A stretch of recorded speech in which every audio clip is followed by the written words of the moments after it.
Buenos días, queridos estudiantes. Espero que se encuentren muy bien en sus hogares junto a toda su familia.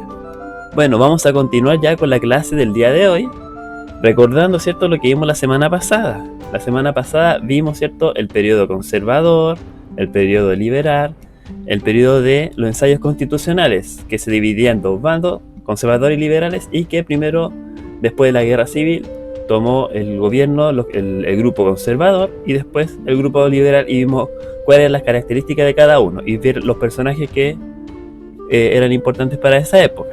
Ya, el día de hoy vamos a ver ya en el siglo XIX cómo avanzó, fue el desarrollo cultural, ¿cierto?, de aquella época. Entonces, vamos a ver la clase del día de hoy, que se llama el desarrollo cultural en el siglo XIX. El objetivo de la clase de hoy, vamos a conocer las manifestaciones culturales en Chile durante el siglo XIX. Y para poder obtener este objetivo, vamos a responder las siguientes preguntas. Primero, ¿cuál fue el aporte de las leyes laicas en el siglo XIX? O sea, aquí está referido a las leyes de la Iglesia, ¿cierto? ¿Cómo fue el desarrollo educativo en el siglo XIX? Estamos viendo religión, educación.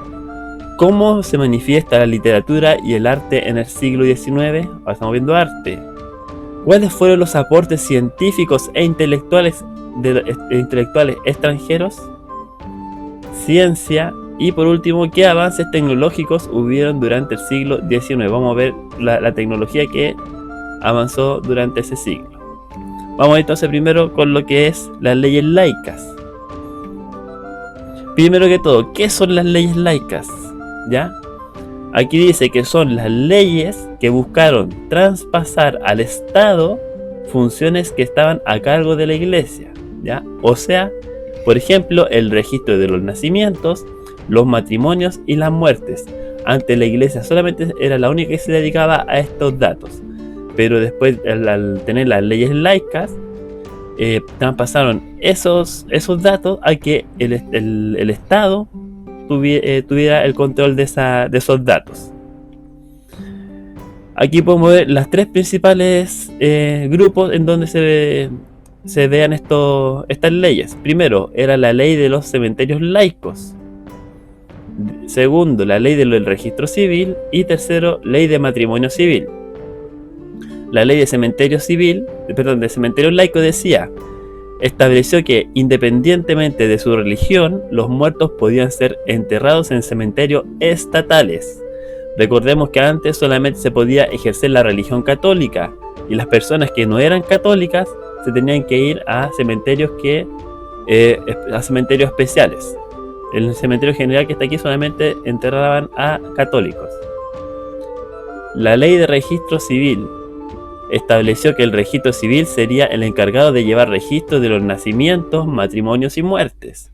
Bueno, la Iglesia aún sigue llevando esos registros, pero ahora le da más importancia al registro civil que lleve esos datos. Ley de matrimonio civil estableció que solo los matrimonios celebrados por el Estado tendrían validez legal. Ya recordemos que cuando se tiene matrimonio, hay de repente se comparten bienes, hay leyes que hacen que los bienes que tienen cada persona se comparten entre ellos, y eso solamente sería legal si es que se registra en el registro civil y no en la Iglesia, ¿ya? Obviamente la gente ya podía optar a tomar matrimonio por su religión que correspondía. Recuerden que antes solamente era religión católica. Después de eso tenemos el desarrollo de la educación en Chile, ¿ya? Durante el siglo XIX se hicieron importantes esfuerzos para impulsar el desarrollo de la educación en Chile. Recordemos que Chile hace poco ya había logrado su independencia y que ya necesitaban buscar formas de cómo gobernar el país. Y para eso necesitaban más personal, ¿cierto? Más gente capacitada para estos cargos. Tanto conservadores como liberales creían que la educación era necesaria para ser un país más moderno. y por eso que se fundaron instituciones educativas y se promulgaron leyes que buscaban ampliar el sistema educativo y el acceso a la educación. Como les decía, tanto los dos gobiernos conservadores y liberales estaban de acuerdo en que para poder hacer avanzar al país pensaban que la educación era lo más importante. Aquí podemos ver la diferencia de los dos gobiernos, de los aportes que hicieron cada uno. Especialmente los gobiernos conservadores vieron más infraestructura, ¿cierto? Y los liberales ya fueron más las leyes que establecieron. Por ejemplo, gobiernos conservadores realizaron la creación de la Universidad de Chile, la creación de Escuela Normal de Preceptores, creación de Escuela de Artes y Oficios. Y por parte del gobierno liberal, realizaron la promulgación de ley de instrucción primaria, el decreto 577 que autoriza a las mujeres a estudiar en universidades y la promulgación de la ley de instrucción secundaria y superior.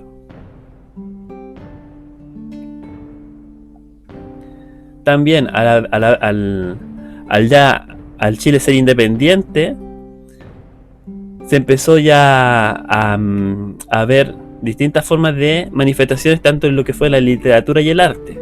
Uno de los grandes personajes que se manifestó en esa época fue Mercedes Marín del Solar, que la tenemos aquí, que ella es considerada la primera poeta chilena. Si podemos ver en su libro de historia, aquí podemos encontrar, ¿cierto?, algunos datos sobre ella. Dice que es considerada la primera poeta y una de las precursoras de la literatura femenina en Chile. Aquí tenemos un poema en donde describe a Valparaíso, se lo leeré. Dice: ciudad amable, caprichosa y bella, centro de actividad y de alegría, orgullo de la cara patria mía, que de progreso marchas noble huella, con tus montañas tocas la alba estrella, tu planta halaga al mar con ufanía, laboriosa te encuentra al claro día, y en la alta noche tu velda descuella. ¿Ya? Así que aquí tenemos a la primera poeta. No fue un varón el primer poeta en Chile, sino que fue una señorita, una dama aquí, que fue la que dio, fue la inspiradora, ¿cierto?, del poema aquí en Chile. También, otras partes de lo que fue la literatura en Chile es la lira popular, que si ven de nuevo su libro de historia, dice: si bien los libros y los periódicos circulaban en la elite, en los sectores menos privilegiados fueron muy consumidos una serie de escritos sueltos acompañados de dibujos conocidos como la lira popular, donde se comentaba el acontecer nacional. Recordamos que antes estaba el periódico, pero eso solamente era consumido por la gente ya más adinerada. Pero en los lugares más populares se entregaban estas hojas, ¿cierto?, donde podían informarse de los aconteceres noticiosos de la actualidad. Ya. También estas manifestaciones, ¿cierto?, de literatura y arte ayudaron a la creación de una identidad nacional basada en la naturaleza, en las tradiciones populares y en la vida cotidiana. Mira, aquí podemos ver ya un ejemplo, ¿cierto?, de una pintura que se realizó aquí en Chile, que aquí representa la laguna de Aculeo, que representa ya la naturaleza de nuestro país. Aquí también tenemos otra pintura de la tejedora. Aquí tenemos el niño llorando, perdón, el niño enfermo, que se llama esta pintura. Y bueno, esa es representación de lo que es la vida cotidiana. Y por último, las costumbres chilenas, ¿cierto?, que aquí podemos representar lo que era la sama cueca. Antes no era la cueca, era la sama cueca, porque viene desde el Perú, llegó a instalarse aquí a Chile. Entonces, con todas estas manifestaciones se logró ya una identidad propia chilena. Los aportes científicos de intelectuales extranjeros, ya al haberse creado, como vimos anteriormente, se creó una identidad chilena ya, y hace poco Chile se había independizado, se empezó a crear ya esta cultura, y científicos de otros países se empezaron a interesar en estas culturas para empezar ya a tomar nota de esto. Por ejemplo, aquí tenemos una de las primeras exponentes que fue una escritora. Se llama María Graham, una escritora inglesa. Llegó a Chile en 1822. Durante su estadía visitó muchos lugares, dedicando su tiempo a observar paisajes, costumbres, vestimenta de la gente. Aquí podemos ver cómo todos esos datos los tomó y lo puso en su libro que se llama Diario de mi residencia en Chile.